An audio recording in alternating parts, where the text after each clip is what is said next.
ayan na nga, mangunguha kami ngayon ng bunga ng sampalok.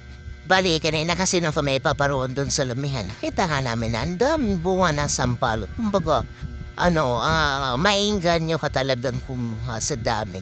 At saka bandang baba naman, marami din bunga na kaya siyang abutin.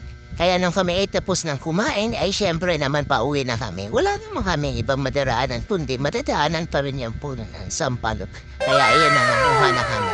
So, ayan, may patalon-talon pa talaga siya. Akala mo naman ay basketball yan.